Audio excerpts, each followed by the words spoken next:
is Daily Blast Live. We're talking about what you're talking about. Real, honest, entertaining, live. DBL starts right now. 3, 2. Welcome to DBL. It's Tuesday, March 23rd. I'm Jeff here with my friends Stephanie and Erica.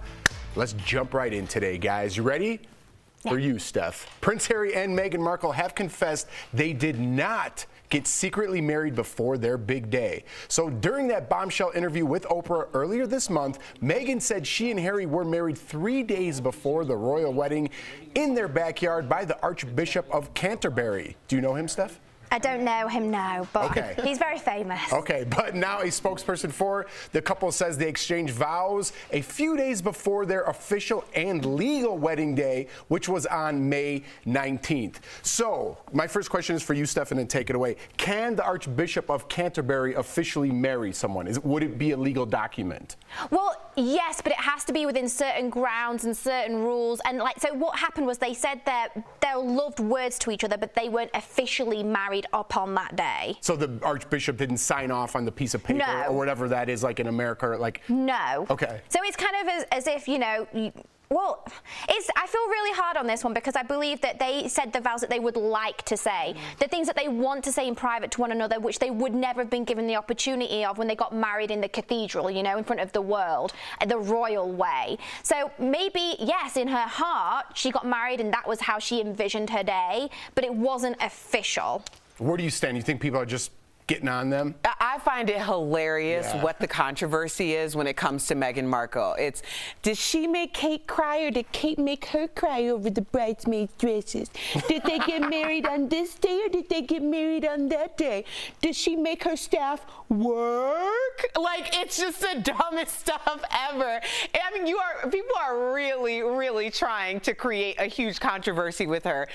My husband and I have 2 wedding dates, and one we actually consider our wedding more than the other, and we celebrate both of them. Yeah. So the idea that they would do this, especially when they had so little autonomy and ability to make decisions on what their day would look like, makes total sense. And the idea that she calls that her wedding day and the day that they got married makes total sense for anyone who got married for love.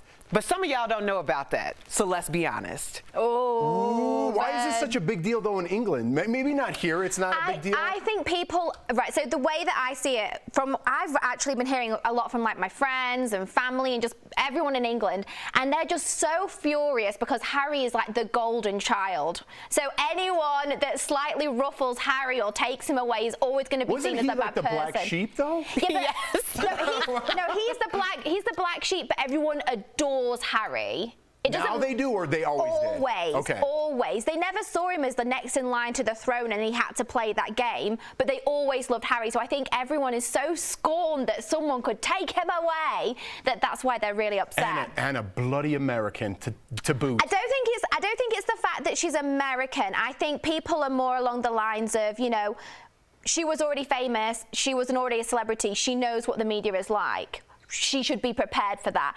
But then if you look at the actual headlines and the things that they're saying, it's horrendous. Yeah. No one should have to go through that. Does that make sense? And I think no, it makes sense. I think they're mad as well because they say, you know, you want the English taxpayer to pay for your security, yet you're going to go and live in a country where everyone has access to a gun. Sure, like that's your choice. But see, I can understand being across the pond and looking at things over here the same way that we're across the pond on the other side, looking at things on the other way, because really neither one of us are affected by it. We're just giving our opinion. We're doing it here because, you know, that's what we get paid to do. But I think when it really comes down to it, I think a lot of the angst for some people who do feel a lot of sympathy, myself included, for their situation is that when you have a direct comparison, so the comparison was very intentionally made with Meghan and Kate, and that underlying question of why did there need to be a villain? Why were these stories made so that there would be, you know, an antagonist and a protagonist? And why was Meghan chosen as the antagonist? And so the idea with security, if I was a taxpayer in England, I would ask the same thing, like, should my tax dollars necessarily pay? But I also would have enough empathy to be like, well, maybe when someone's house was doxxed and they're more than, you know, like one of the most famous couples in the world, you don't just announce to the entire universe that they no longer have security and then leave them high and dry after Daily Mail told everyone exactly where they lived. Like, that just seems like a little extra, like that was some things that you really didn't have to do with that knife, you know? And that's how their mother died. Right. That's how the mother died, absolutely, because she was chased by the paparazzi. Exactly. But I think also English taxpayers are like, you chose to leave for whatever reason, which I think is very fair and valid. You chose to go somewhere, we're not going to pay for that any longer. And also, you're already a multimillionaire and half the country is in debt. We're in a recession because of COVID. And yet you want us to continue to pay? Yeah. Well, here's the good news. We'll be talking about it again tomorrow. Most likely. All right, let's get on to some more controversy. Dr. Oz made his guest hosting debut on Jeopardy last night by paying tribute to the late host Alex Trebek. Let's have a look. You know, I was fortunate to become friends with Alex and visited him and the show as often as I could. One of my favorite memories was of Alex showing me with immense pride a room full of letters of support and love for him, from you, from his fans. And of all of his achievements, he was most proud of his connection with all of you at home. All right, but it looks like Dr. Oz does not have the support of some former contestants. About 500 past competitors, 500, are calling for Dr. Oz to be removed as a guest host due to his, quote, misleading medical advice in response to the pandemic. So some viewers also took to Twitter saying they won't watch for the next 2 weeks while Dr. Oz is guest hosting. Another said they were stunned that the producers were so unaware that Jeopardy fans would not go along with Dr. Oz, saying all they had to do was Google him. First of all, he looks pretty good. I don't know. Was I the only one looking at him? He looks a little younger. That's just me. That has nothing to do with the story. I was like, is this a Dr. Oz deep fake? Anyways, what were you going to say about Jeopardy, Erica? You're our Jeopardy expert. 500 past contestants. That's like over 2 years worth of contestants. Is that That's real? a lot of contestants.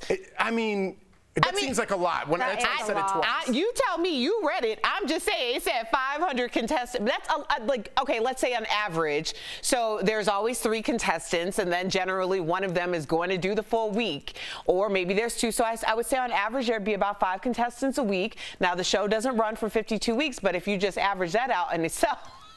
Good math. Good math. I see where you're going with this. I'm like, that's a lot of contestants. Yeah, I don't think that many. And it's not like it's Dr. Oz news. He's just stepping in to guest host. And these, by the way, they're like, I'm not watching for 2 weeks. This was taped already a long time ago. So it's going to be aired no matter what you like or don't like. I think people are blowing this out of proportion, in my mind. Oh, I'm going to hands up. Erica is the queen of Jeopardy. She legit watches this all the time. So to me, I'm going to listen to whatever Erica says on it. Does it bother you who's guest hosting, or do you just like the game itself? I mean, to be honest, I haven't been getting into the guest hosting. Do you think that since Alex is gone, you've not been watching it as much? Well, that is true. I haven't watched it since Alex passed away. Yeah, and also Jeopardy is on demand now, which I feel a little something about that, because we used to watch as soon as I got home. We would record it and then we'd watch it at 6:30, like 6:30, 7 o'clock. But now, because it's on demand, I feel like it's not as more. It's not appointment TV. Right, yeah. And I think it was the nostalgia of, it was almost the last appointment television that we would watch. So I mean, it doesn't bother me that there's guest hosts. I'm glad that the show will go on and there's a legacy there, but I think the reasons why I watched may have changed. I just think it's crazy as well how, obviously, Alex Trebek was clearly an incredible host that touched so many people. Like Erica, she went home to tune in at that time every week for him. And I just find it interesting that every single guest host is giving this tribute, like every single time. Like, how long will they do that for? Or will they ever, maybe that's why it's not working, because they just need to give someone that role and let them just do them and run with it instead of always reminiscing back to Alex. Well, I think a lot of the people that they've chosen so far have a connection to Alex. Right. And so I think it's also so soon that people don't want to be viewed as the person who's trying to step into his footsteps. Like it would feel disrespectful. So if that were my situation, I definitely would probably go on for way too long about how wonderful he was and how big of a legacy he left. I think they did the same thing with Regis and Kelly, right? When Regis left, they had guest hosts for years, didn't they? Before they actually put in Ryan in there. I think they tried out a few different people. A few? I think it was forever. Maybe I'm thinking of something else. And that was a little different. You guys gave me a look like I was crazy. Well, only because Regis didn't die, when he left, and then there was also left. I know, but then there was also some other there were some other things happening. All right, I touched the nerve there. But anyways, our producers, they said it's over 500. By the way, contestants. That's a lot. That's like. I mean, I'm going to do the math, because I was like, okay, if it's average 5, that's 20, and then about 50 weeks, so it's about 200. So 200, so that's at least 2.5 years. I mean, that's a lot of, that's almost 2.5, 3 years of guests. That's a lot. Whew, people, all right, never mind. Coming up on DBL, the new woke twist on the iconic board game Monopoly. We'll tell you how fans of the game can weigh in, and later putting the spotlight on inner beauty with celebrity hairstylist Dr. Boogie, how he's helping women love their hair and celebrating Erica's natural hair journey.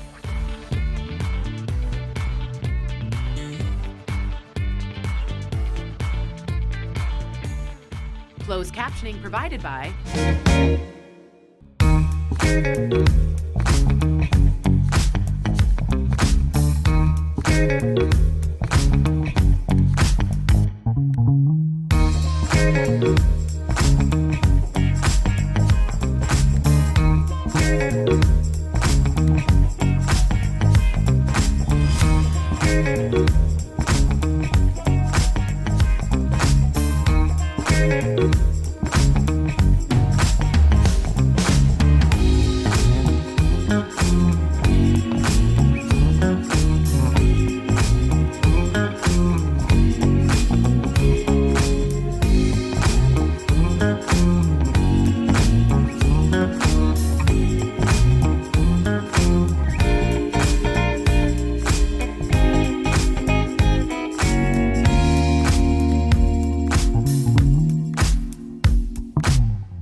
Welcome to DBL. The board game Monopoly is getting a makeover for the first time in 85 years. All of the game's 16 community chess cards will be replaced so the cards better reflect what community means in 2021. The old cards mentioned things like winning second prize in a beauty contest or collecting $100 from a holiday fund. Hasbro is inviting people to vote for some new game cards on the Monopoly website. So some ideas are collecting $200 for shopping local, huh?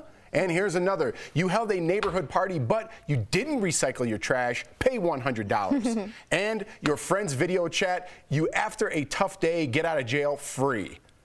I don't know if I agree with that one, but if you belong in jail, I don't know if your friend's FaceTime is gonna get you out. But anyways, what do we think about this new Monopoly game? I'm going to call it the woke Monopoly game. I love it. I'm here for it. I actually really like Monopoly, so. But aren't there like 100? I have a Chicago Monopoly. There is lots of types. There's 100 different Monopolies. There's a lot of different types. But aren't all the that's The just the community chess? theme. The cards are the same. If you were on like Who Wants to Be a Millionaire and I said how many community chess cards are there, would you be able to answer that? No. That's a good question, right? No. When I read it, I was like, interesting. This is what goes on in my mind when I'm reading the prompter. Anyways, Erica, if you could make your own card, what would it be? Oh, I know. My card reads like this.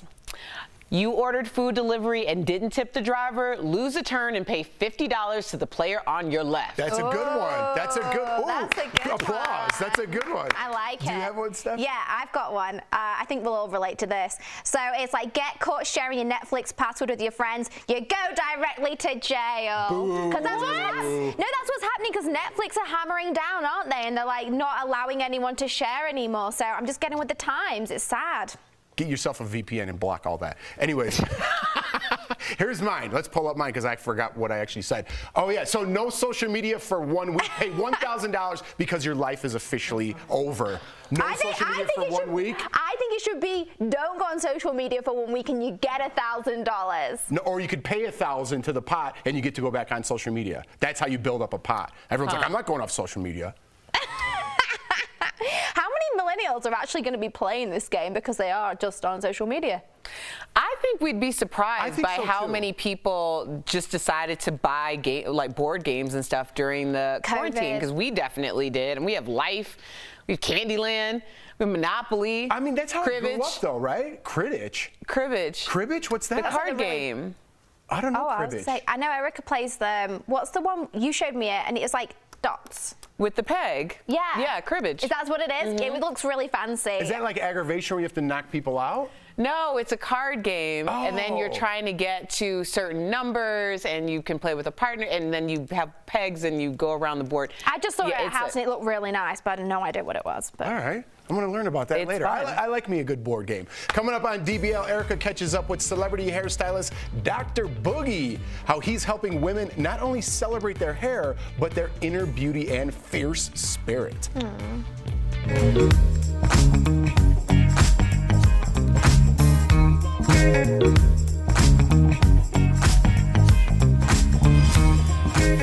A new study suggests a surprising number of coronavirus patients are suffering from issues with their hearing.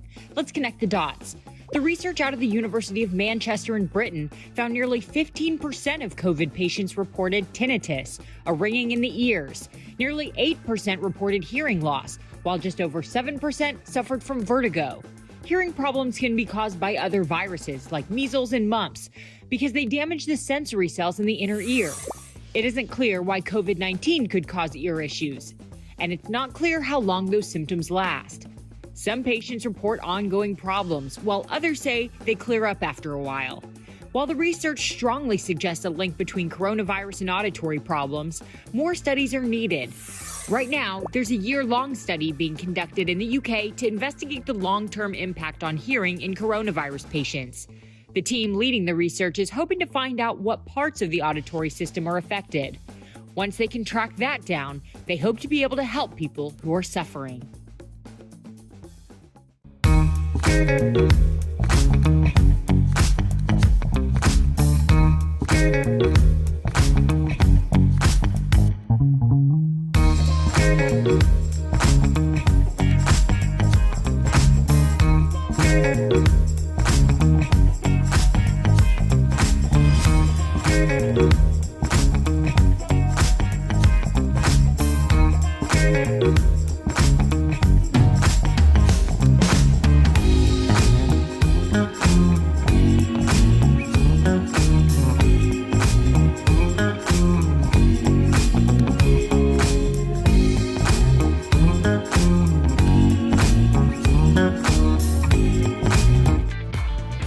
Welcome back to DBL. My hair journey has led me to love myself authentically by celebrating my natural hair. And celebrity hairstylist Dr. Boogie is helping other women do the same.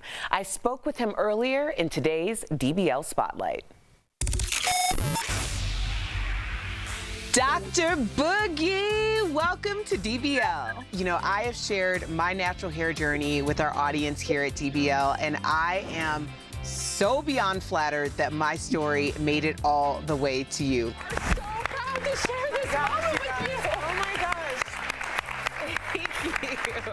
Thank you so much for even being bold enough to share that story. Dr. Boogie, that means so much to me. So I understand that growing up, your mother was a major inspiration for you becoming a stylist. And now you style major celebrities like my faves, Vivica Fox, Taraji P. Henson, and Miss Queen Debbie Allen. So how did your mother inspire you to want to heal women by doing their hair? You know, I grew up in a little bit of dysfunction. There was some battery in the household. So at that point, when my mother would go through that situation, I kind of would get behind the couch and like brush and comb her hair. And I learned that that soothed her and it really relaxed her. So then I was like, oh, I got a little power in these hands to make people feel good. So as I continue my journey all the way through, all the way to where I am now, it's still for me all about making someone feel good. Well, on the flip side of what happened during the pandemic, on the client side, a lot of us had to forego going to the salon. A lot of people still haven't gone back, and we've been left to our own devices ever since. So what tips do you have for women who are trying to look their best on their own? Oh, looking your best on your own. I do want to say, if you can get into the hair salons, please support our hair salons, our hairstylists, our barbers. They need it, they're hurting. Please try to keep your hair on a professional level when you're getting styled by somebody professional with the chemicals and things. Stimulate your scalp, because that will promote hair growth.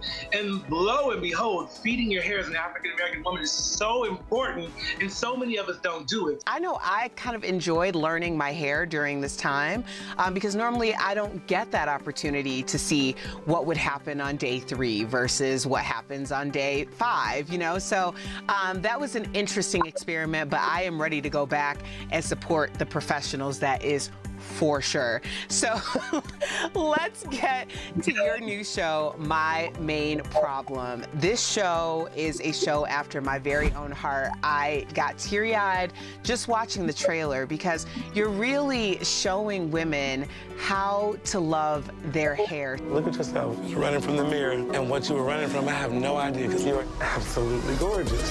So what inspired this show? As I say, when a woman let herself go or when she kind of gave up, it was a reason why.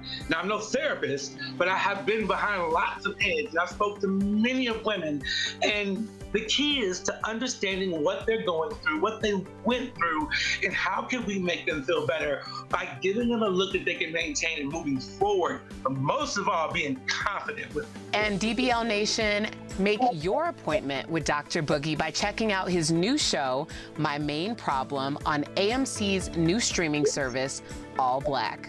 We'll be right back. Promotional consideration is brought to you by... So,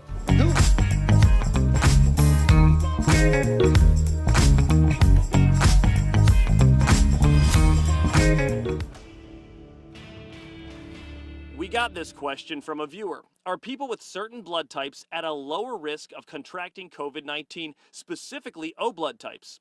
Our sources are Dr. Amish Adalja, an epidemiologist from Johns Hopkins University, and Dr. Anaida Dua, a vascular surgeon from Massachusetts General Hospital and professor at Harvard Medical School. There are some preliminary data that shows that certain blood types put you at lower risk for contracting COVID or having severe COVID. Right now, there are a number of studies that were done around the world. One was done in France, some in China, of course, the United States, here at Mass General. Dr. Dua worked on the study at Massachusetts General Hospital, and she's about to publish a paper on what she found between her study and those done around the world. It's still a 50-50 split. We don't know. There is some data that supports the idea that if you're type O blood, maybe that is in some way preventing you from getting the disease. The issue is all of these studies are retrospective, meaning the researchers are just looking at the patient information after it's happened. So it's not something that you can make a causal link from. You can get a hypothesis, you can see a correlation and association, but in science we want to kind of demonstrate cause-effect relationships. And as a result, blood type is not a part of any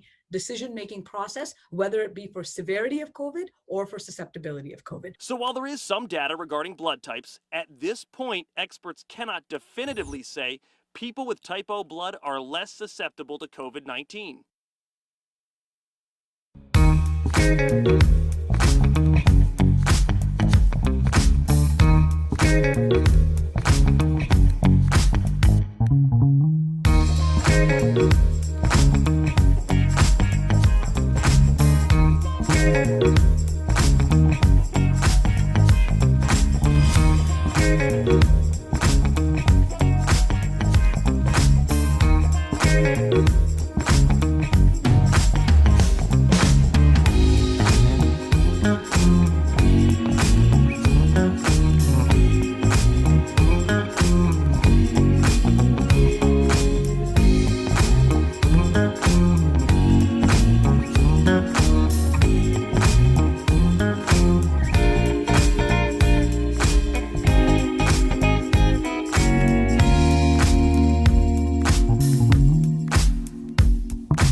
Welcome back to DBL. Will getting a COVID-19 vaccine affect the payout of your life insurance policy? Great question. A lot of people have been asking, and the answer is no. We're chatting about it in today's Bang for Your Buck.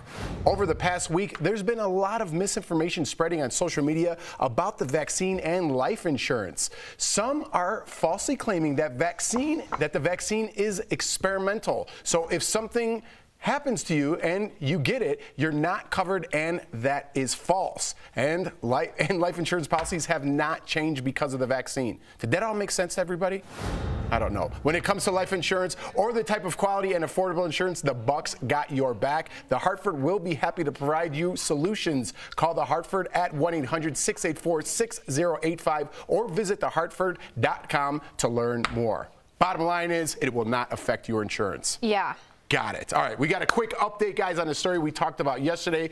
We wanted to get to you guys. It was the end of the road last night for Claudia Conway, Kellyanne Conway's daughter. She was eliminated during the duet round, but appeared gracious in defeat. And during the judging, check this out. One contestant passed out and hit her face on the stage. Wow. Paramedics wheeled her out on a stretcher. She was treated for dehydration and later released from the hospital. I don't think people understand the pressure like that those contestants go through and being on stage like that. I mean, it gets to you. Also with reality TV shows, I mean, you know Jeff firsthand. I mean, I don't know what it was like in Big Brother, but you know, I've been in situations where they'll keep you away in rooms for hours. You don't know what's going on the outside, and yeah, I'm not surprised. Poor girl. All right, we'll see you guys tomorrow, everybody. Same time, same place.